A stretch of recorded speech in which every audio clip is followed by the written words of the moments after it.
Ladies and gentlemen, boys and girls, we come to the halfway point in the war against SGA, and it's another fun one today. 5 fights for me, and after a little bit of plan changing, my final team for the war is going to be Wags, Bastion, and Photon, who is rank 4 Sig 200 since the last time I used her, which doesn't really make a huge difference for the one fight that she's going to be doing today, but it's always nice to have. It's nice to see big PI numbers with the boost and ting. Quite a good one today. We're going path 2 into sort of backup and taking just the one, just arcade on path 6 there, skipping Mantis. And then we've got Yelena on node 45 because I've graduated from Bullseye 43. And then we're finishing off with Onslaught on node 48, which is a new one for me. Seen it many times, taken him elsewhere, but yeah, haven't done that particular fight, which we will get to. Original plan instead of Photon was to bring Spider-Woman. But again, after sort of changing things around a little bit, we decided she was only for one fight, and Photon is a much safer option here for Ebony more. She can parry his mediums. I don't need to try and, just mess about, really. Just a much safer fight. It's safer for the power gain, and we're just going to nuke him down. If some stupidness happens and I do end up faltered because I haven't knocked him down with a heavy in time, I also can't miss either with mediums or at all when I'm in pure light. I didn't bother switching suicides on for this fight. I did my first 2 fights much earlier in the war, then I went to work and had to wait around. So these were slightly smaller boosts. I didn't use a grey here because I really don't need to against Ebony more. And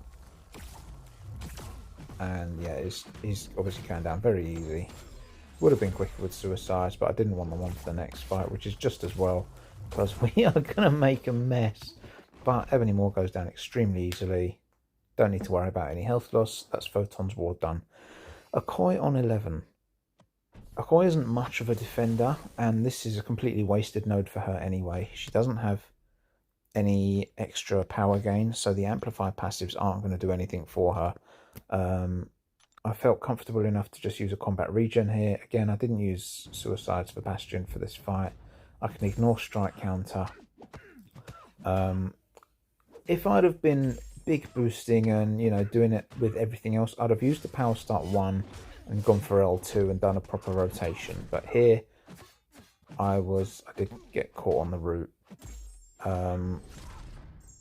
I didn't really appreciate there that she shrugged off my stun very easily, and as I did catch her with my special.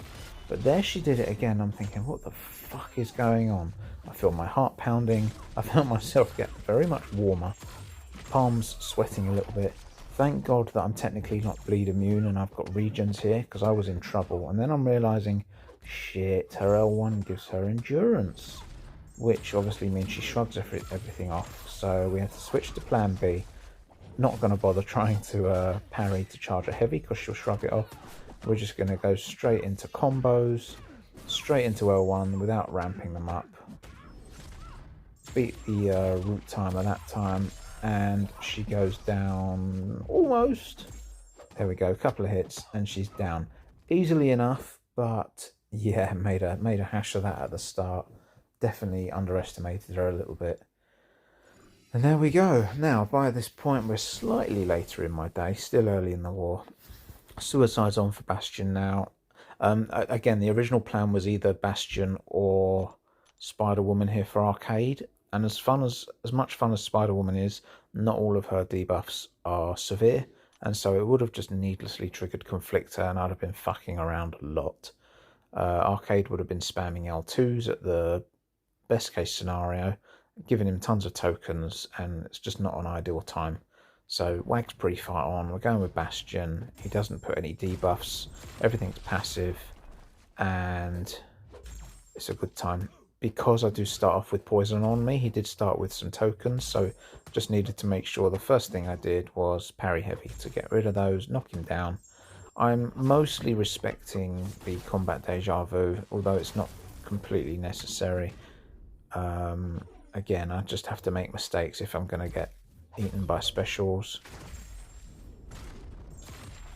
I did kind of have the big brain moment that if I really needed to, I could go stand in his poison cloud for a couple of seconds, get myself a regen, but I'm doing alright. It's not necessary, it just adds complication to the fight. And we're doing okay. He's going down nice and easily. I had too much power there. I didn't want to throw a second L2. That's okay. We can combo back into Relic, Heavy, L1, and the grinning bastard is dead. Now for the main event. This was a fun one. I took Yelena on 44 last war, which, you know, was slow and steady and relatively easy, but definitely not entirely straightforward. This one is a much easier node. Again, we're using Wag's pre-fight for Conflictor.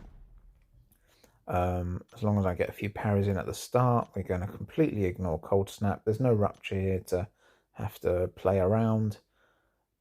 We can essentially just ignore the node, and this is going to be a very good time.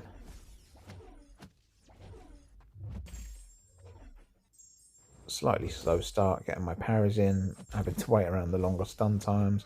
I do manage to eat the third hit of a heavier miscounted. Just use up one part of my indestructible, which makes a nice change. And yeah, we're going to go the full Bastion rotation. And yeah, not much else to say really, except for sit, watch and enjoy.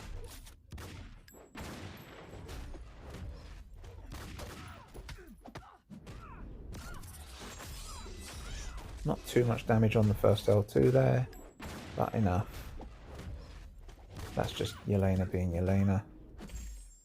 And here we go, check this L1 out. It's very large, it chunks her down massively.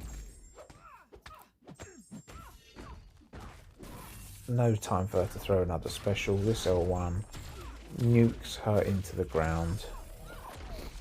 Easily under 50 hits. A minute fight, and that was just fucking nice. Brings us to the finale here for Onslaught. I did shoot myself in the foot here. I'm not worried about Safeguard because I know the red damage easily gets around it. However, I didn't want to use an invulnerability boost here. Felt good enough that I didn't need one. So I made the split second decision, which is not good, to use a Power Start 1. Which is fine. But using a Power Start 1 with Bastion does mean that by the time, especially since I can't parry on this node because of stun reflection, it does mean that by the time I get to L2, I won't have had enough time or chances to build up enough infection charges for the L2 to give me the second Fury, which as we know by now is really, really important. So I've only got one Fury there, which is better than none. I don't even think you can throw an L2 and get just 0 Furies, but I digress. The second Fury, as we know, is really important, and having just one, when you look back at the L1 I did against Yelena just now, you can see how massively gimped this one is. And again, I don't think that's due to Safeguard. It might be, to be honest, but I'm pretty sure it's not. No, it wasn't due to Safeguard. I'm just looking at how much health has gone down from him. Mind you, there's also Bane. Either way, my L1 was massively gimped, and it made me sad. Which is fine. It just means I'm losing a lot more health in recoil because I'm having to throw a lot more specials. I thought that Crush was going to hit on me there, which I wanted because I would have got regen out of it, but never mind. Now we don't have any Furies, but I think we're in sort of Assassin's range and Courage or whatever. No, we're not at Courage because I've got too much health. But yeah, just a combo here to finish him off. Very easy fight, although longer and more annoying than it needed to be. And that's the end of my war. And that brings us to the halfway break. We were pathetic against LVT, but we've brought things back down again for this war. Hopefully it's enough. It's still early days. Hopefully SGA can drop a few, and with a bit of luck we can get back to winning ways. But I won't hold my breath. Thank you for watching, and I'll see you soon. Bye!